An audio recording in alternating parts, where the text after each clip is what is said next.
প্রিয় ভাই আমার, বন্ধু আমার, ছেলেরা আমার, বাবারা আমার, বাস্তবিক অর্থে আমাদের সবকিছু সুন্দর ছিল। আমরা সব সুন্দর, সব শ্রেষ্ঠ রেখে একেবারেই অসুন্দর, অযৌক্তিক, ফালতুর পিছনে আমরা জীবনটা শেষ করে দিচ্ছি। আমাদের আল্লাহ সর্বশ্রেষ্ঠ, আমাদের নবী মুহাম্মদ সাল্লাল্লাহু আলাইহি সাল্লাম সর্বশ্রেষ্ঠ, আমাদের কিতাব কোরআন সর্বশ্রেষ্ঠ, আমাদের ধর্ম ইসলাম সর্বশ্রেষ্ঠ। আমাদের সবটাই শ্রেষ্ঠ ছিল, কিন্তু আমরা সর্বশ্রেষ্ঠ নেয়ামত ছেড়ে একেবারে ফালতু ফালতু কতগুলা বইপত্র, কাগজ কলম, পৃথিবীর কিছু মানুষের বিকৃত কিছু চিন্তা চেতনা, এর পিছনেই আমরা জিন্দেগি শেষ করে দিছি।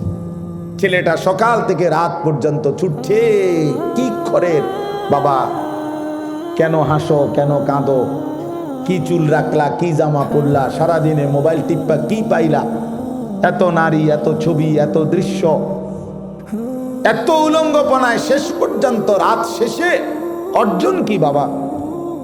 জিজ্ঞাসা করে দেখেন না, বলবে কোনো অর্জন নেই। শরীরটা নাপাক হয়েছে, নারী দেখতে দেখতে, ছবি দেখতে দেখতে, হ্যাঁ, লজ্জাস্থানের শক্তিটা নষ্ট হয়েছে, হাতটাকে নাপাক জায়গায় ব্যবহার করছে, কোমরের শক্তি কমে যাচ্ছে, যৌবনের সক্ষমতা নষ্ট হয়ে যাইতেছে, শরীরটা ধীরে ধীরে অচল, পঙ্গু, অপদার্থ হয়ে যাচ্ছে। আখেরাতটা জাহান্নামের আগুন জ্বলছে।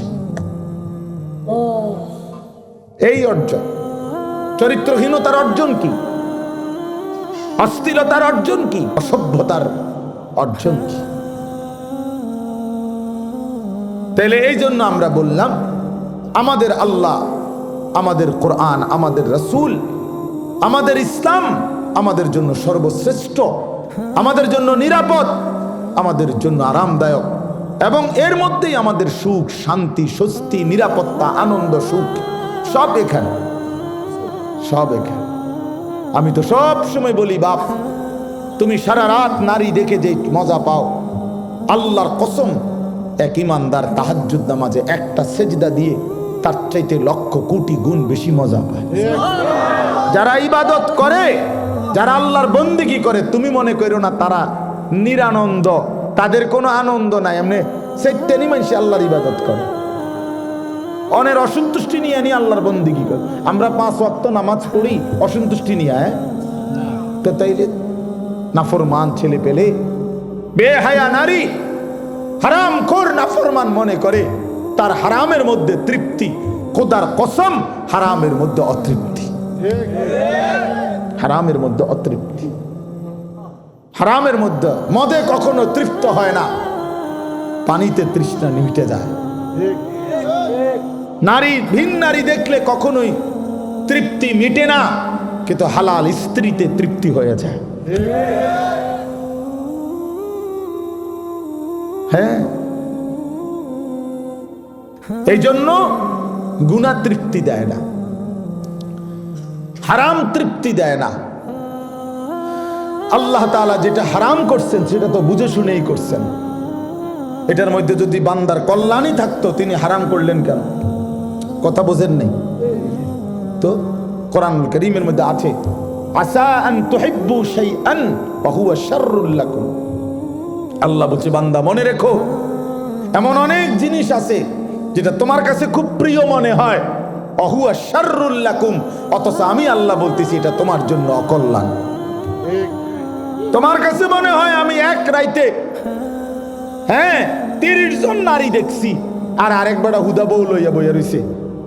আমি তো সারা পৃথিবীর নর্তকী দেখলাম, উলঙ্গ ছবি দেখলাম, আমি না বেশি মজা পাইলাম?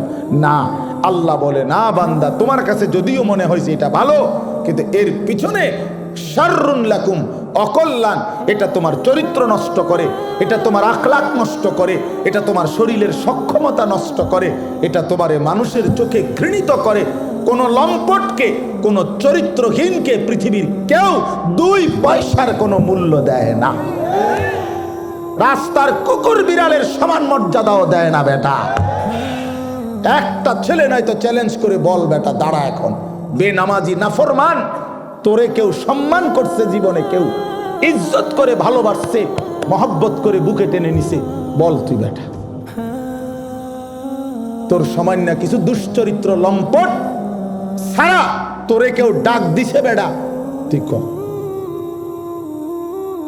বল বেটা। যে হুজুর আমারে, আমি সারা রাত নারী ছবি দেখি আর পরও মানুষ আমারে আদর করছে, কেডা সে ধরো চাই। তোমারে কে আদর করছে? কে তোমারে সম্মান করে? কে তোমারে দেখলে বলে আহা ছেলেটা কতটা ভালো? না না, মানুষ আলোকে আলোই বলে, অন্ধকারকে মানুষ অন্ধকারই বলে, রাতকে মানুষ রাতই বলে, দিনকে মানুষ দিনই বলে, সাদাকে সাদাই বলে, কালোকে কালোই বলে। অতএব বাটপার সিটার রে মানুষ বাটপার সিটারই কয়। হ্যাঁ, আমনে সুদখোর, আমনের মানুষে দেখলে গো মাশাআল্লাহ জোনায়েদ বাগদাদি নাও। হ্যাঁ, বাইজিদ বুস্তামি স্বাস্থ্য ভাই না যায় ওটা মানুষে ব্যাককল। হ্যাঁ, মানুষে চিরা খায়, আমনে হুদা ভাত খায়। মানুষে বাটপার রে বাটপার হিসাবে সিটার রে সিটার হিসাবে ইমানদারকে ইমানদার হিসাবে। মানুষের চোখ ভুল হয় না।